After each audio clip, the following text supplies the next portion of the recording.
Question है ये है, एक्सरसाइज आपकी कौन सी थी? 2.2 थी। सवाल ये आपका था 3, find the journal term of the following arithmetic sequences. ठीक है ना। कहता है फाइंड का मतलब कहता है मालूम करें। फाइंड का क्या मतलब होता है? मालूम करें। जर्नल, जर्नल टर्म रकम, टर्म ऑफ का मतलब क्या होता है? का, के, की। फॉलोइंग दिए गए अर्थमेटिक सीक्वेंसेस जमी सिलसिलों की। ठीक है ना। उर्दू में भी बता दिया आपको और इंग्लिश में भी आपको बता दिया। जर्नल टर्म मालूम करनी है। ये आपके पास क्वेश्चन नंबर 1 है, 6, 13, 20, 27 एंड सो ऑन। 6, 13, 20, 27 और इसी तरीके से आगे ये चलता जाएगा। सही है जी। इसमें आपने सबसे पहले आपने क्या देखना है? मैंने आपको एक फार्मूला बताया था, आपको याद हो, जो अर्थमेटिक सीक्वेंस मालूम करने का जो जर्नल फार्मूला है वो मैं एक अलग से यहाँ से एक साइड के ऊपर लिख देता हूँ। फार्मूला आपका ये था, A N is equal to A1 plus n-1 into D. समझा गई? इसमें सबसे पहले हम देखेंगे A1 के आपके पास, A1 के आपके पास बताएंगे आप 6 है जी। ये जो पहली टर्म होगी वो आपकी A1 होगी। पहली टर्म होगी आपकी क्या होगी? A1। और जो A2 के आपके पास होगा, A2 के आपके पास क्या होगा बताएंगी? 13 है। शाबाश। जो दूसरी रकम है वो क्या होगी आपके पास? A2। आपका क्या आ गया? 6। A2 आपके पास क्या आ गया? ठीक है जी। समझ आ गई इतनी? अब इस फार्मूले में आप देखेंगे यहां पर क्या है जी आपका? डी भी है। डी क्या है आपका? Common difference. तो मुश्तरक जो उसका फर्क होता है उसको बोलते हैं डी, बोलते हैं कॉमन डिफरेंस। आप यहां पर लिख लें, कॉमन डिफरेंस लिख दें आप। यहां आप ये लिख दें, आप डी सिर्फ लिख सकते हैं। वो क्या आपका होता है? फार्मूला क्या है? A2 मनफी A1। समझा जी? उसका फार्मूला क्या है? A2 मनफी A1। क्लियर हो गया यहां तक आपको? अब ये देखें, ये जो डी है A2 के आपके पास क्या जी? 13 है। अब क्या माइनस की जगह पर A1 के आपके पास 6। अब बताओ 13 में हम 6 निकालें तो कितना बचता है? पीछे 7। या अब हम क्या लिखेंगे? फार्मूला। क्या लिखेंगे हम लिखेंगे वी नाउ दैट, हम जानते हैं, वी नाउ दैट हम जानते हैं, ये जो AN आपके पास A1 plus n-1 into D है। ये जर्नल टर्म मालूम करने का फार्मूला है। किसकी? अर्थमेटिक सीक्वेंस की। ये जर्नल टर्म मालूम करने का फार्मूला है। किसका? Arithmetic sequence.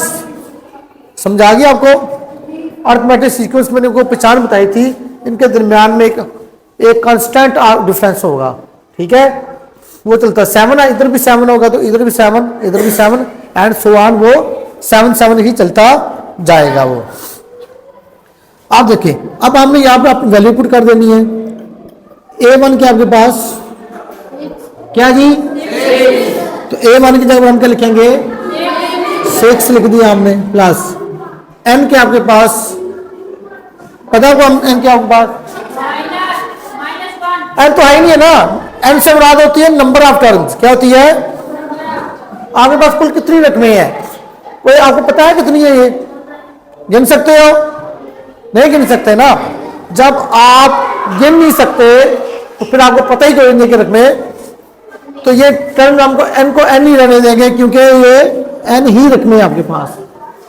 n होता है जर्नल का करते ना, जर्नल 3 रकमें होंगे आपके पास। आगे क्या है? डी। आगे क्या है? डी का आपके पास 7 आपके पास। ये देखें जी आप, ये 6। अब ये 7 पूरी रकम से ज़रब होगा। ये जो अंदर जितनी रकम है उससे ये 7 बारी बारी ज़रब होगा। n से भी ज़रब होगा और 1 से भी आपका ये ज़रब होगा। 6 को 7 को n से करोगे क्या हो जाएगा वो 7n मनफी 7 1 जा 7 7n और जमा मनफी मनफी 7 एकम 7। क्लियर होगा जी। अब देखो लास्ट में ये 7 में 6 निकाले क्या बचा, पहले 7n को लिख दो -1 बचेगा। क्या बचेगा, मैंने तरतीब लगा ली ना। क्यों -1 क्यों लिखेंगे, क्योंकि 6 छोटा और 7 बड़ा। और अलामत किस रकम की होती है, बड़े की। बड़ी रकम कौन सी है, 7 है। ये इंसाफ बड़ा है इसलिए इसके साथ हमने माइनस लगाया है। क्लियर हो गया। ये पास आपका जर्नल टर्म आ गई इसकी जर्नल। ये आपने पिछले क्वेश्चन में मैंने कल आपको पढ़ाया था, उसमें बताया था n को 1 रखो, n को 2 रखो, n को 3 रखो, वो सारा ये सब चीजें वो जाती जाएंगी। क्लियर हो गया आपको। अब हम करेंगे सेकंड क्वेश्चन। देखो जी क्वेश्चन नंबर 2 आपका क्या है जी, इसमें आप मेरी मदद करोगे आप लोग। 5 है, 7 है, 9 है, 11 एंड देन सो ऑन। इसका मतलब ये चलता जा रहा है, रुकेगी नहीं। ये गाड़ी की किधर ब्रेक लगेगी कोई पता नहीं, ब्रेक कहाँ से। अच्छा A1 के आपके पास यहां पर बिल्कुल वही काम करना हमने जो क्वेश्चन में किया। अब दूसरा A2 क्या है इधर, ये आपने लिख लिया A1 और A2। फिर आप क्या लिखेंगे, कॉमन डिफरेंस, वो क्या है D, A2 मनफी, ठीक है जी। A2 क्या आपके पास 7 है, माइनस A1 क्या आपके पास 7 में 5 निकाले कितना बचा आपके पास, कितना बचा जी। अब D क्या आ गया आपके पास, सब 2 आ गया। D क्या आपके पास आ गया।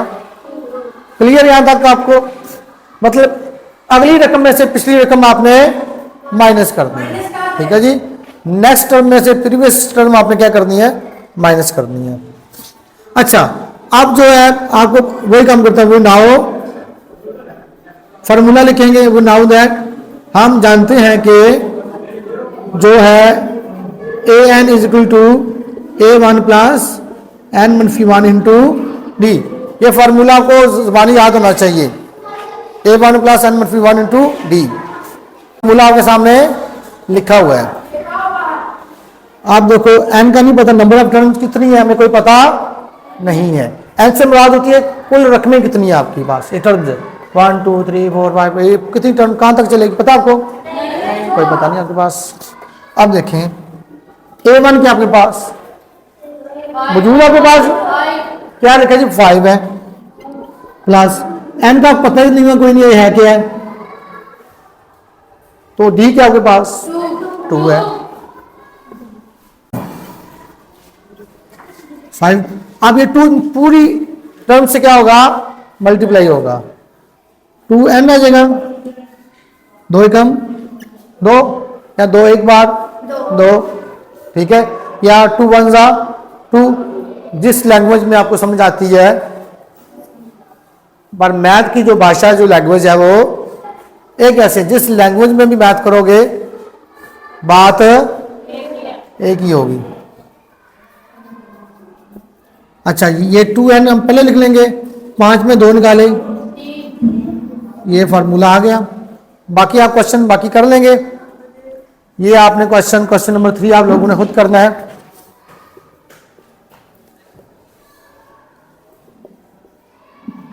ये आपका 4 है, 9 14 19 एंड बिल्कुल इसी तरीके से आप लोग ये करेंगे, प्रैक्टिस करेंगे, ठीक है।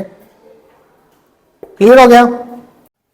विच टर्म, कौन सी आपकी जो रकम होगी आप द अर्थमेटिक सीक्वेंस की 1 4 7 इज 91, तो लास्ट टर्म क्या 91 आपकी, कौन सी 91 होगी देखें। अब आपने यहां मालूम करना है n, क्या मालूम करना है n मालूम करना है, कौन सी टर्म होगी, यानी ये तो पहली है, दूसरी है, तीसरी है, चौथी, पांचवी, छठवीं, सातवीं, ऐसे चलती जाएगी ना। वो कौन सी टर्म होगी कितने नंबर वाली जो 91 बनेगी आपकी, समझ आ गई? मतलब ये तो A1 होगी, ये A2 होगी, ये A3 होगी, A4, A5, A6, और पता है एक ये कौन सी बनेगी, कोई पता नहीं ना। इसको हम फार्मूले के जरिए हम इसको निकालेंगे। अच्छा जी, आप देखिए जी, यहां पर सॉल्यूशन लिखते हैं हम। A1 आपका क्या है, 1, A2 क्या आपके पास 4 है। अच्छा, अब देखो, और AN आपके पास क्या है, तो जो आखिरी टर्म है ना, ये क्या आपके पास AN है, क्या जी? अब हमें ये नहीं पता ये कौन सी है, हमें ये नहीं पता ये, लेकिन हमें ये पता है ये लास्ट टर्म है, ये वो AN है। लास्ट टर्म को हम बोलते हैं AN, वो आपकी क्या है 91 है। ठीक है जी, यहां तक क्लियर हो गया सबको? अब हमने इसका कॉमन डिफरेंस मालूम करना है, D पहले, वो क्या है, मैं डायरेक्ट मालूम करने लगा हूं, 4 - 1। A2 में A1 माइनस करना है, यानी नेक्स्ट टर्म में से प्रीवियस टर्म हमने माइनस करनी है, तो 4 में 1 निकाले, बाकी 3 हो गया आपके पास। ठीक है जी, कॉमन डिफरेंस आपके पास क्या आया, 3 आ गया, तो 4 - 1 3। अब आपके पास फार्मूला क्या है जी, फार्मूला आपके पास है A1 plus n - 1 into D। ये अर्थमेटिक सीक्वेंस मालूम करने का फार्मूला आपको बताइए। AN क्या आपके पास 91 है, 91। A1 आपके पास क्या है 1 प्लस n का पता कोई नहीं, क्या है पता कोई नहीं पता, n ही तो हमने मालूम करना है ये कौन सी टर्म होगी। अब D क्या आपके पास, D आपके पास ये है 3, क्या जी 3, ये 91 1 प्लस 3n से जब खाएगा 3n हो जाएगा, 3 1 से खाएगा 3 1 जा 3 हो जाएगा, ये 91। अब देखें आगे, 3 में 1 निकाले, और 3 में 1 निकाले कितना, 2 माइनस 2 जमा 3n। आगे देखिए आप, ये 91 हो गया आपके पास। आप ये करें, आप ये जो -2 है ना, इसको उठाकर दूसरी तरफ ले आए, ये +2 हो जाएगा, ये 3n रह जाएगा से। 91 और 2 कितना हो जाएगा 3n। मैं चाहे इसको ऐसे लिखूं चाहे वैसे लिखूं, कोई फर्क नहीं पड़ता। ये 3 इधर ज़रब हो रहा है तो चक्कर क्या हो जाएगा, यानी इधर मल्टीप्लाई हो रहा है तो चक्कर क्या हो जाएगा, डिवाइड हो जाएगा। क्या हो जाएगा, डिवाइड हो जाएगा। सही है जी। 3 एक बार 3 एक बार 3 और 3 3 बार 9, 3 एकम 3, 3 1 जा 3, 3 3 जा 9, 3 1 जा 3। आपने डिवाइड कर लिया। 3 का टेबल आपने ऊपर भी पढ़ा, 3 का टेबल आपने टेबल से मिला पहाड़ा, पहाड़ा ऊपर भी पढ़ा और नीचे भी पढ़ा। ये आपके पास क्या आ गया 31। मतलब ये जो आपकी जो रकम होगी ये वाली, ये 31वीं होगी, 31 होगी। कौन सी होगी, मतलब A31, 91 बनेगा आपका पास। ठीक है जी, समझ आ गया आपको या कोई नहीं आई? इसी तरीके से अगला क्वेश्चन है, उसमें भी आपने खुद मालूम करना है। 2 5 है, 8 है, आगे सवाल चलता जाता है, इज 62 है। इसको भी आपने बिल्कुल ऐसे ही करना है। A1 आपके पास 2 हो जाएगा, A2 आपके पास 5 हो जाएगा, और AN आपके पास क्या हो जाएगा 62 हो जाएगा।